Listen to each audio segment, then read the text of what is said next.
12वें घर में चंद्रमा। 12वां घर बृहस्पति और राहु का अपना घर। बृहस्पति और राहु यहाँ पर वास करते हैं। चंद्रमा 12वें घर में आ जाए तो आपके जीवन पर क्या प्रभाव डालता है, इस बारे में चर्चा करेंगे इस वीडियो में। देखिए, 12वां घर बृहस्पति और राहु का स्थान। बृहस्पति तो चंद्रमा का दोस्त, लेकिन राहु चंद्रमा का दुश्मन। बृहस्पति चंद्रमा का साथ देगा। चंद्रमा 12वें घर में, Brihaspati will support the moon, but 16 साल तक, इंसान के 16 साल तक बृहस्पति आपके लिए शुभ प्रभाव लाएगा जीवन में, राइट। पर जैसे ही 16 साल निकलते हैं, 16 साल की उम्र आयु निकलती है, चंद्रमा पर राहु का प्रभाव दिखना शुरू हो जाएगा। राहु की माया, राहु की इल्यूजन, राहु की डिल्यूजन, कन्फ्यूजन, राहु का डोमिनेंस नज़र आएगा। अगर आप स्टूडेंट हैं तो पढ़ाई में मन नहीं लगेगा, एग्ज़ाम में नंबर कम आ सकते हैं, सब्जेक्ट कौन से चूज़ करने हैं कन्फ्यूजन रहेगा, मन बेचैन रहेगा, राइट। चंद्रमा 12वें में जिनका है, राइट। ऐसा भी देखा जाता है ऐसी कुंडलियों में कि ऐसे लोगों की जो शादी है वो जल्दी हो जाती है, छोटी उम्र में, मतलब 18-20 साल में और होती भी लव मैरिज है, राइट। लव मैरिज हो गई, अब लव मैरिज के बाद दिक्कतें आती हैं। चंद्रमा 12वें घर में जिनमें होता है, राइट। अब देखिए, अर्ली एज में ही आपको बड़ी कठिनाइयाँ, परेशानियाँ आएंगी, बड़े कॉम्प्रोमाइज़ आपको करने पड़ेंगे, राइट।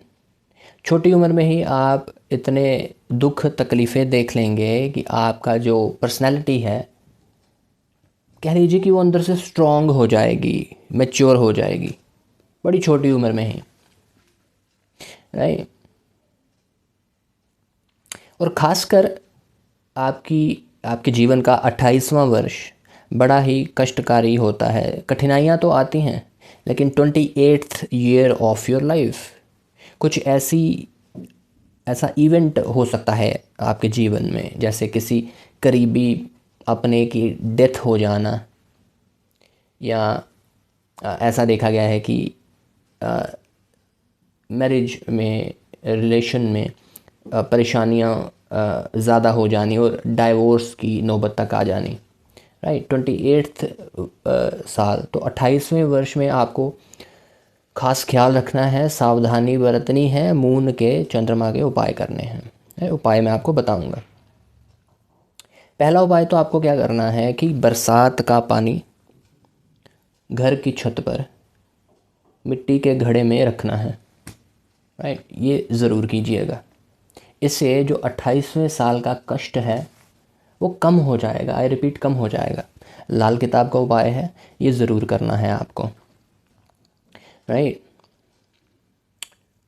और कुछ चीज़ें मैं आपको बता देता हूँ कि जिससे आपकी ज़िंदगी में हैप्पीनेस आएगी, खुशियाँ आएंगी, मन खुश रहेगा, डर, चिंता, राइट, टेंशन, डिप्रेशन कम होगा, ख़त्म हो जाएगा, राइट।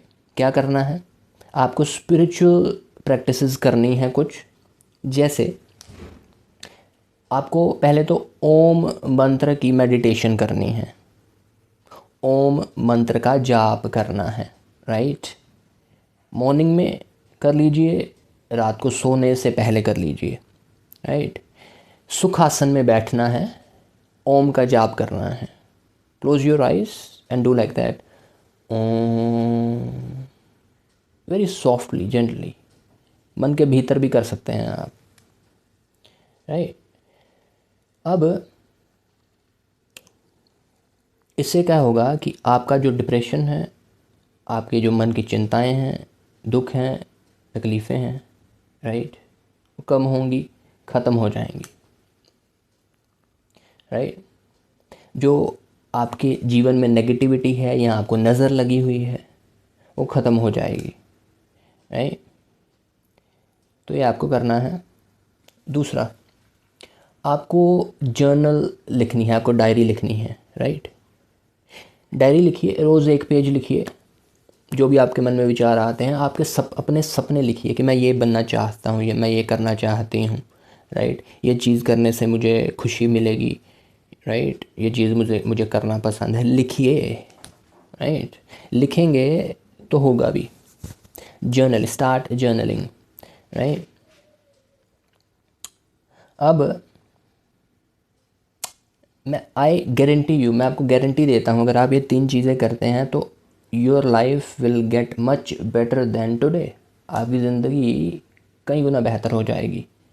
घड़े में पानी भर के रखना है बरसात का, ओम मंत्र की मेडिटेशन करनी है, जर्नलिंग करनी है, मन के विचार लिखने हैं, सपने लिखने हैं,